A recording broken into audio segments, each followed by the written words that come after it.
Qué increíble tiempo de alabanza acabamos de tener en familia. Así que ahí en donde estés, yo te invito a que abras tu corazón, abras tus oídos y que puedas tomar tu cuaderno y hacer algunas anotaciones, porque sé que el mensaje que Dios va a hablar a través de nuestro pastor Humberto Acero va a impactar tu vida. ¿Por qué no? Ahí estés donde estés, me acompañas a dar un fuerte aplauso por su vida. Qué gusto verlos esta mañana. Qué bueno es estar en domingo reunidos de la forma en que Dios lo está permitiendo en este tiempo. Damos gracias a Dios por la vida de todos ustedes. Damos gracias a Dios porque la verdad hemos estado prácticamente, ya vamos para medio año en circunstancias distintas, pero estamos juntos y seguimos juntos. Acompáñenme a orar antes de comenzar. Padre, ayúdanos, bendícenos, queremos aprender de ti, queremos recibir de ti, Señor, en esta mañana, Padre, en el nombre de Jesús. Amén. Hoy quiero que hablemos de una iglesia muy peculiar. Es una iglesia a la que se le escriben dos cartas.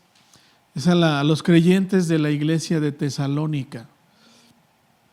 Quiero comenzar mencionándoles que Pablo recibe una visión para ir a Filipos y establece o levanta una iglesia en Filipos, y su segunda escala la hace en Tesalónica, una ciudad un tanto importante, era un puerto grande, era una ciudad grande, pero ahí empieza una obra y le escribe dos cartas a esta iglesia. En algunas cartas podemos ver cómo Pablo exhorta o reprende algunas iglesias por situaciones que están ocurriendo. Esto no ocurre en la iglesia de Tesalónica. Es una iglesia que tiene una transformación importante a la cual deberíamos aspirar todas las iglesias en el reino de Dios. Y quiero empezar con el capítulo 1, versículo 2. Pablo menciona y dice: damos gracias a Dios, damos siempre gracias a Dios por todos vosotros, haciendo memoria de vosotros en nuestras oraciones. En el versículo 3, Pablo menciona tres cosas importantes, tres cosas que tú y yo tenemos que analizar en esta mañana. Dice: acordándonos sin cesar delante de Dios y Padre nuestro, de la primera cosa que es de la obra de vuestra fe. De la obra de vuestra fe, punto número 1. Punto número 2, del trabajo de vuestro amor. Y punto número 3, de vuestra constancia en la esperanza de nuestro Señor Jesucristo. Déjame comentarte lo siguiente. Como tú sabes, fuimos hechos a la imagen y semejanza de Dios. Dios está formado por Dios Padre, Dios Hijo y Dios Espíritu Santo. Nosotros somos seres trinos, tenemos un cuerpo, un alma y un espíritu. El tiempo mismo tiene tres diferentes tipos de tiempo: presente, pasado y futuro. Lo vas a encontrar, de acuerdo con los astrólogos, también todo tiene tres partes. Y eso es porque Dios creó así la creación. Pero déjame decirte algo. Lo primero que menciona Pablo aquí ya en terrenos prácticos a la iglesia es de estas tres etapas o tres partes que deben de existir en la vida de una iglesia, por ende en la vida de cada creyente que forma parte de esa iglesia. Pablo hablaba de cómo oraba por ellos y se acordaba sin cesar delante de Dios del trabajo, de la obra de vuestra fe. Dice la Biblia que la fe es la certeza de lo que se espera, la convicción de lo que no se ve. Pero quiero que entendamos algo esta mañana. Estamos hablando en Grupos Conexión. Hago un paréntesis: si no te estás conectando, estamos los jueves a las 10 de la noche. Conéctate. Hombres, conéctense. Estamos hablando de fe de manera muy extensa, porque la Biblia dice que por la fe vivirá el justo. Y es importante que tú y yo tengamos bien en claro que la fe es la respuesta del corazón del hombre al mensaje de la palabra de Dios. La fe es la manifestación de creerle cada persona que escucha a un Dios que dejó una palabra escrita. Nuestra fe está cimentada en la palabra. Pero aquí Pablo está hablando de la obra de vuestra fe. Y para esto déjame decirte algo. El libro de Efesios dice, por la fe vivirá el justo, no por obras para que nadie se gloríe.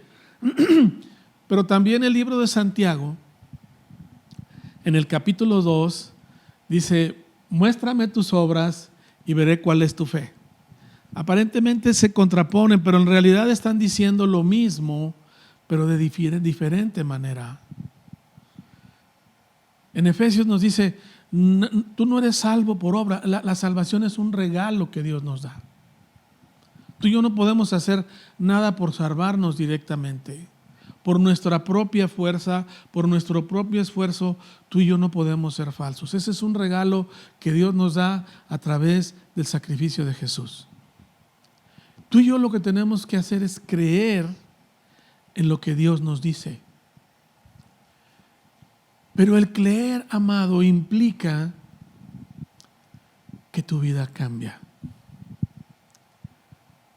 Cuando tú crees en la palabra de Dios, cuando tú pones tu confianza en lo que Dios nos ha dicho, pones tu confianza en el Hijo de Dios, tu vida da una respuesta de corazón al llamado que Dios pone en tu vida y tú cambias para vivir haciendo buenas obras. Obras que Dios dice ya tiene preparadas desde antes. ¿Qué quiere decir esto? Tanta razón tiene Efesios como lo tiene el libro de Santiago, porque dice Santiago, una fe sin obras es una fe muerta, es una fe estéril. Si tú y yo decimos tener fe, amado, nuestra vida tiene que ser otra. Cuando tienes esa recepción de fe en tu ser, empiezas a caminar haciendo la voluntad de Dios y eso provoca frutos en tu vida. Cambios reales. Es de lo que estaba hablando Pablo de la iglesia de Tesalónica, de la obra de vuestra fe, es decir, la exteriorización de lo que internamente habías creído, se estaba mostrando en la forma de vida de la gente de Tesalónica. Llama mucho la atención que esta iglesia es exhortada por Pablo. Los exhorta, los anima, pero les reconoce la obra de su fe. Y Pablo, cuando llegó a Tesalónica, no llegó diciéndole a los creyentes, a las personas de ese lugar, tienen que cambiar, tienen que ser diferentes, tienen que dejar las malas obras. No, Pablo presentó la palabra, incluso les llega a decir, no vine adulándolos, no vine dándoles por su lado, vine a presentarles la verdad y esa verdad transformó sus vidas. Entonces, amado, tú y yo podemos considerar que somos creyentes o que tenemos fe cuando nuestra vida está constantemente cambiando conforme a la voluntad de Dios. Eso es lo primero que Pablo le reconoce a esta iglesia, y el anhelo más grande de nuestro corazón como pastores de vid verdadera es que todos podamos mostrar las obras de nuestra fe, lo que emana de nuestra manera de vivir por quien hemos creído. Esa es la obra de nuestra fe. Déjame decirte algo. En el versículo de ese mismo capítulo 1, versículo 9, Pablo reconoce que la iglesia de Tesalónica se dejaron a los ídolos y cambiaron su forma de vida. Capítulo 1, versículo 9. Se los dice Pablo. Ustedes abandonaron esa vida que tenían. Y déjame decirte algo, en Tesalónica era una ciudad con muchísimos problemas, con muchísima perversión, y no veían la adoración a los ídolos como algo malo, era cotidiano y normal. Pero el poder de la palabra en sus vidas los llevó a dejar a los ídolos y adorar al único Dios vivo. clarísimo. Pablo lo menciona en esta carta. Es una carta riquísima en enseñanza, impresionantemente desde el punto de vista doctrinal, establece pilares importantes de lo que es la vida cristiana. Por tus obras, por lo que tú vives, se demuestra si tienes fe o no. A Dios no lo podemos engañar.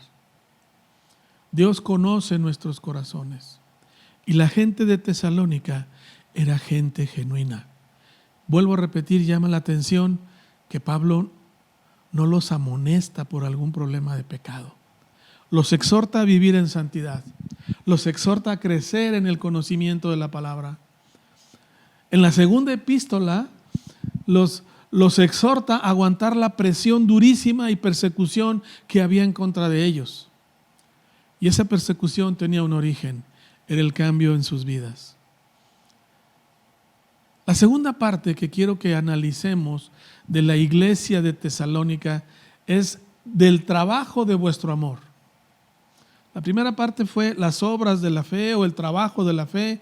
La segunda parte es el trabajo de vuestro amor. Y pareciera que la palabra amor y trabajo se contraponen, pero no es así. Déjame darte una ilustración muy simple. Un día un hombre iba pasando por una calle y ve a una niña, una criatura que venía cargando a un niño. Pero ese niño ya estaba muy grande y la niña venía batallando con el niño y venía cargándolo. Y el hombre le dice: oye niña, ¿por qué cargas a este niño tan grande y tan pesado? Y la niña sonríe y le dice: es que es mi hermano. Déjame decirte algo. El amor cambia las circunstancias. Una vez que tú y yo hemos cimentado nuestra fe en Jesús, el amor surge en nuestras vidas por hacer la voluntad de Dios, y ese amor nos lleva a trabajar. Muchas veces me han dicho, pastor, ¿no está cansado? A veces las jornadas son largas. Y déjame decirte algo, si nos cansamos en el trabajo, no nos cansamos del trabajo. Son dos cosas diferentes. De hacer muchas cosas en el reino sí te cansas, pero no te cansas de hacerlo. Emana en tu ser hacerlo. Una respuesta después de que has caminado en fe, de que empiezas a cambiar tu vida y a mostrar buenas obras, es el anhelo y el deseo de trabajar por amor al reino. Esa es una etapa que aparece en automático. En esta temporada quiero reconocer el trabajo de muchos jóvenes que han estado detrás de cámaras. Ustedes no los ven, pero trabajan semana a semana de manera incansable para lograr transmitir y seguir haciendo iglesia. Quiero reconocer a Dani Yebra, a Javi de proyección, de edición, a Gabriel, a Paola en el teclado, a Sofía en el bajo, a Fabi en todo lo que es ambientación, grabación y edición, a Humberto en predicar, a Chalico, a Checo y algunos otros que, perdonen, se me escapan sus nombres, pero que semana a semana están aquí. A veces desvelándose, a veces no durmiendo toda la noche para que ustedes puedan ver una proyección. Eso solo se logra por amor. Solo por amor. Y eso tiene que emanar en nuestro ser. El amor, el trabajo en la iglesia tiene que ser un trabajo por amor. Hacer lo que haces por Dios es porque lo amas. Y entre más trabajas, más enamorado estás de Él. Esto estaba en la vida de la gente de Tesalónica. Es una iglesia increíble. Anhelo ser como ellos. El deseo de mi corazón es que nuestra iglesia aspire a ser lo que era la iglesia de Tesalónica. Una iglesia que trabajaba duramente, afanosamente, por extender el reino. Y la tercera parte dice: y vuestra constancia en la esperanza en nuestro Señor Jesucristo. La esperanza es el motor de nuestras vidas, es lo que da vida, es lo que nos mueve. Leí un montón de definiciones de la esperanza, no tendría tiempo de repetirla, pero es lo que nos mantiene con el entusiasmo y el gozo. Ustedes me han oído oír muchas veces en la iglesia: vamos a crecer, vamos a hacer cosas, Dios se va a mover, porque siempre está la esperanza en nuestro Señor Jesús, en su venida algún día. Y lo que hacemos, lo hacemos por amor, lo hacemos por fe, pero esperando mucho más de Dios. Tú y yo tenemos que aprender a esperar más y más en nuestro Señor Jesús. Eso es lo que nos mueve a actuar. Esas tres cosas, desde el punto de vista espiritual, bajado a un terreno práctico, deben de fluir en nuestras vidas. La esperanza de ver un día a Jesús. No solo de tenerlo en nuestro corazón, sino de estar plenamente viviendo con Él, sabiendo que eso va a pasar. Pero hoy actuamos con la esperanza de ese día. Amados, actúen en esperanza, sabiendo que las cosas van a estar mejor. Puede haber dificultades, pero van a estar mejor. En esta segunda carta, Pablo les dice: me impactan porque a pesar de las persecuciones, ustedes siguen fieles. La gente de Tesalónica no se asustaba por los problemas, seguían avanzando, porque tenían una esperanza. No es casual, amados, que mucha enseñanza escatológica aparezca en estas epístolas de Tesalonicenses. Es dirigida a estas iglesias por su constancia en la esperanza en Jesús. Estas tres cosas, amados, tienen que estar en nuestras vidas. Anhelo de todo mi corazón que si tú has estado escuchando esta plática, seas quien seas, estés donde estés, lo hayas oído cuando lo hayas oído, tengas ese anhelo y ese deseo de formar parte del reino de Dios, de empezar creyendo en nuestro Señor Jesús, de aprender a amar a Dios y de vivir con la esperanza de lo que Dios va a hacer con nosotros. Te quiero pedir un favor. A todos los que están escuchando esta plática, vamos a hacer una oración al Señor. Y vamos a decirle en esta mañana: Señor, quiero estar completamente convencido de que creo en ti. Quiero que el anhelo y el deseo de vivir conforme a tu voluntad sea la constante en mi vida, sea el inicio de una relación contigo. Padre, quiero enamorarme de tu obra, trabajar y servir en ella y aprender a tener una esperanza futura mejor. Porque esa es tu voluntad, Señor Jesús. Te doy gracias, Dios. Te amamos, Padre, en este día. Amén. Amén. Yo creo que tenemos que aprender a ser una iglesia así como Tesalónica, ¿no? Una iglesia donde podamos servir por amor, podamos estar esperando lo mejor y no nos cansemos de amarnos. Y creo que precisamente generosidad es una muestra de amor. Queremos darles las gracias porque hemos sido una iglesia generosa. Durante este tiempo hemos visto milagros en lo financiero, no solamente en las cuentas de la iglesia, sino en las cuentas de ustedes. Y me gusta eso porque Pablo lo menciona en la Escritura. No hacemos esto de incentivarlos a que tú puedas dar un diezmo, una ofrenda porque la iglesia lo necesite, sino porque es para que tú puedas tener la experiencia de vivir de la mano de Dios. Y creo que lo hemos visto y pronto estaremos haciendo, ya les anunciaremos una actividad para bendecir a quienes lo necesitan. Pero ¿por qué no hoy, si tú tienes en tu corazón algo en tus manos que quieras ofrendar quizá esta semana, quizá quieras depositarlo en el Oxxo, quizá quieras, no sé, hay gente que incluso nos ha dicho: yo lo tengo en físico, contáctanos y podemos mandar a alguien a recoger las ofrendas, no pasa nada. Pero de preferencia, si tienes un Oxxo cerca, las cuentas están apareciendo en la transmisión, puedes hacer un depósito, puedes hacer una transferencia y queremos darte las gracias porque has sido generoso.